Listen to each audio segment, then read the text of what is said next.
ಚಿತ್ರದುರ್ಗದ ವರದಿ. ಹುಣಸೆಕಟ್ಟೆ ಗ್ರಾಮದಲ್ಲಿ ಮಳೆ ಇಲ್ಲದೆ ಸೇವಂತೆ ಬೆಳೆ ಒಣಗಿ ಹೋಗಿದ್ದು ಕುರಿ ಮೇಯಿಸಿ ರೈತ ಬೆಳೆ ನಾಶಪಡಿಸಿದ ಘಟನೆ ಬೆಳಕಿಗೆ ಬಂದಿದೆ. ಚಿತ್ರದುರ್ಗ ತಾಲೂಕಿನ ತುರುವನೂರು ಹೋಬಳಿಯ ಹುಣಸೆಕಟ್ಟೆ ಗ್ರಾಮದಲ್ಲಿ ಘಟನೆ ನಡೆದಿದ್ದು, ಗ್ರಾಮದ ರೈತ ಕಾಂತರಾಜ್ ಎಂಬುವವರು ತಮ್ಮ 2 ಎಕರೆಯಲ್ಲಿ ಬೆಳೆದು ನಿಂತ ಸೇವಂತೆ ಬೆಳೆಯನ್ನ ಕುರಿ ಬಿಟ್ಟು ಮೇಯಿಸಿ ನಾಶಪಡಿಸಿದ್ದಾನೆ. ಇನ್ನು ಈಗಾಗಲೇ ಸುಮಾರು 1.5 ಲಕ್ಷ ಖರ್ಚು ಮಾಡಿ ಸೇವಂತೆ ಬೆಳೆದಿದ್ದು ಬೆಲೆ ಕೂಡ ಉತ್ತಮವಾಗಿದೆ. ಆದರೆ ಮಳೆಯ ಅಭಾವದಿಂದ ಬಿಸಿಲಿನ ಬೇಗೆಯಿಂದ ಬೆಳೆ ಒಣಗಿ ಹೋಗಿದೆ.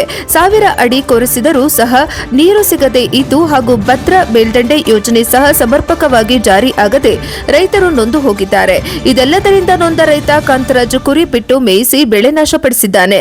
ಇನ್ನು ಖರ್ಚು ಮಾಡಿದ ಹಣ ಸಹ ಕೈ ಸೇರದೆ ಇದ್ದು ಭದ್ರಾ ಮೇಲ್ದಂಡೆ ಯೋಜನೆ ಜಾರಿಗೆ ತರುವ ಸರ್ಕಾರದ ಭರವಸೆಗೂ ಸಹ ಹುಸಿಯಾಗಿದ್ದು ರೈತರಿಗೆ ಸರ್ಕಾರ ಕೈಕೊಟ್ಟಿದ್ದು ಇದರಿಂದಾಗಿ ರೈತ ತೀವ್ರ ಆತಂಕಕ್ಕೆ ಒಳಗಾಗಿದ್ದು ಬೆಳೆ ನಾಶದಿಂದಾಗಿ ನೊಂದ ರೈತನಿಗೆ ಸರ್ಕಾರ ನೆರವಿನ ಭರವಸೆ ನೀಡಬೇಕಿದೆ. ವರದಿ ಹರೀಶ್, ಚಿತ್ರದುರ್ಗ, ಪ್ರಜಾಪವ ಟಿವಿ.